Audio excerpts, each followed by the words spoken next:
WWE have made a documentary about Cody Rhodes where they had some words to say about All Elite Wrestling, and they was not shy about talking about AEW in this Cody Rhodes documentary, and that has made the fans of AEW have an absolute temper tantrum like a bunch of toddlers. But before we get into that, as you may notice, I've changed up a few things.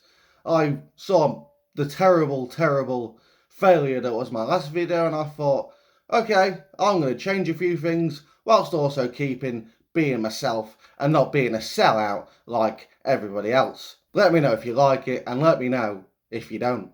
Does everybody remember Maven? Maven, he was the original WWE Tough Enough winner, and he won that reality show and gained a WWE contract, and he was eventually released by WWE in 2005, and he got downhill to the point where he had to sell his Tough Enough trophy. Now, Maven is actually back. He has made his own YouTube channel. So if you go and check out Maven Huffman and check out some of his videos and give him a sub if you like it, as someone who's experienced being downtrodden, I feel obligated to promote his channel as he was also downtrodden. Also, if you're new, subscribe to me as well if you like my videos, and let's crack on. So, Triple H mentioned AEW in this Cody Rhodes documentary where he had some choice words to say.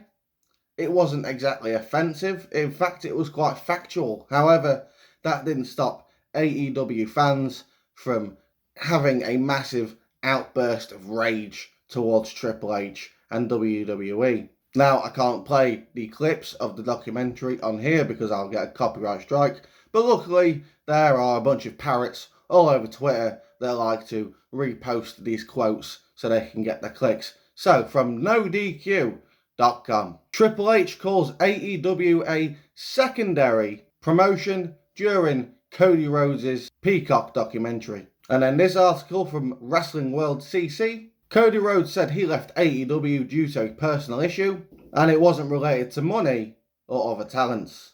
I wonder what that personal issue could be. However, it's nothing to do with me. I'm not one of these people that delves into wrestlers' lives like some fucking freak. Now, what they've both said is completely harmless, and what Triple H said was factual.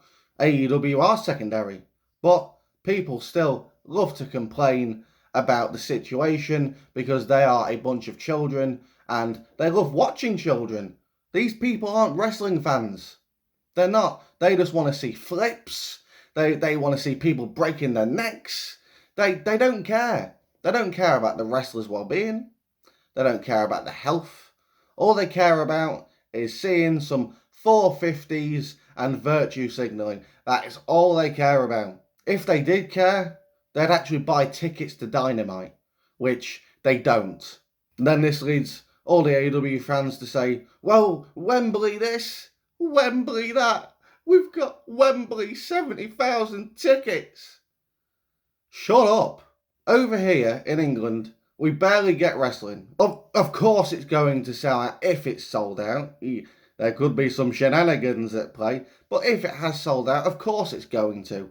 You've booked a wrestling show in a market that's been starved of mainstream wrestling. We get a WWE show once a year, and that's it. So of course people are going to say, oh, I'm going to go to this wrestling event because we don't get any wrestling events apart from some proper indie bullshit. There's also the fact that they complained about, can they coexist with the women's tag team champions being pinned?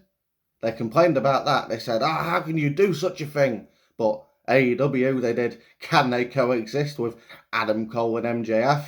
And MJF, their world champion, got pinned. Both members of FTR should not be pinning the world champion of your company. And then you've got CM Punk with his AEW NXT championship. And I don't know where they're going to go from there. Obviously, they looks like they're going to go for a unification match. Personally, I'd probably have 2 world titles. I would. And then just do a draft, have separate fucking brands, separate rosters, and you don't need to fucking switch back and forth. You don't, because we don't know what stories are going to be on which show. Apart from CM Punk, we know CM Punk's on Collision. Pedo Phil, we know Pedo Phil's on Collision, and anything he does is on Collision. But everything else is up in the air. If you don't want to watch Dynamite, you're going to miss half the story. If you don't want to watch Collision, you're going to miss half the story. It's just a load of bollocks, and they need to go for a separate draft, separate rosters, separate everything, including belts, because otherwise shit's just going to fail even more than what it is right now. And that's all from me for now. I was going to do my SummerSlam preview and predictions today, but all this Triple H and AEW news came out, so I thought I'll do this instead before the news goes out of date and it's old news and no one's talking about it anymore. Thanks for watching. I'll see you soon.